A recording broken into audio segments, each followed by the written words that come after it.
12 August 2024 ची घटना। बदलापुरातल्या अत्यंत नामांकित शाळेतील घृणास्पद प्रकार। 4 वर्षाच्या चिमुरड्या मुलीवर शाळेतल्या स्वच्छतागृहात सफाई कर्मचाऱ्याकडून लैंगिक अत्याचार झाला।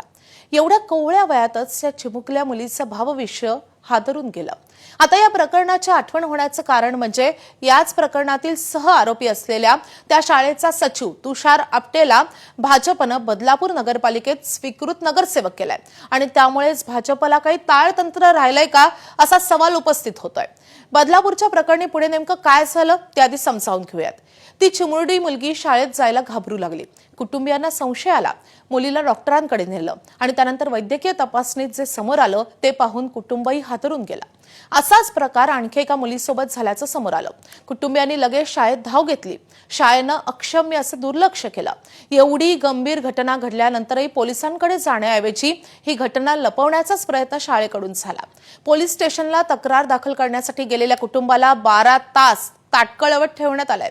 ही घटना कळताच सगळे पालक आक्रमक झाले। दुसऱ्या दिवशी संतप्त पालकांनी बदलापूर रेल्वे स्थानक गाठलं आणि संपूर्ण रेल्वे वाहतूक ठप्प केली। 9 ते 10 तास मध्य रेल्वेची वाहतूक ठप्प झाली। तेव्हा कुठे पोलिसांसह प्रशासनानं या गंभीर प्रकरणाची दखल घेतली।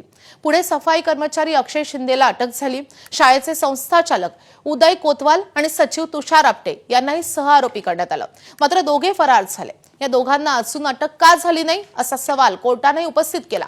शाळेचे संस्थाचालक भाजपशी निगडीत असल्यामुळे त्यांच्यावर कारवाई होत नाही असा घणाघात विरोधकांनी केला आणि त्यानंतर तब्बल 1.5 महिन्यानंतर दोघांना अटक झाली आणि जामीनही मिळाला। अक्षय शिंदे पोलीस एन्काउंटरमध्ये मारला गेला। या एन्काउंटरवरही विरोधकांनी अनेक सवाल उपस्थित केले। तत्कालीन गृहमंत्री देवेंद्र फडणवीसांनी या प्रकरणी एसआयटी गठीत केली होती। आता त्या संतापजनक प्रकरणातील सह आरोपीला भाजपनं स्वीकृत नगरसेवक केलाय। नगरपालिका निवडणुकीत पक्षाचे नगरसेवक निवडून आणण्यात आपटेनं मदत केल्यानं पक्षानं त्याला एवढी मोठी संधी दिली आहे असं बोललं जातंय। एकूणच आपटेचं भाजप कनेक्शन यामुळे आता सिद्ध झालंय। मात्र यामुळे काही गंभीर प्रश्न उपस्थित होत आहेत। इतक्या गंभीर गुन्ह्यातील सह आरोपीला भाजपनं नगरसेवक बनून कशाचं बक्षीस दिलंय?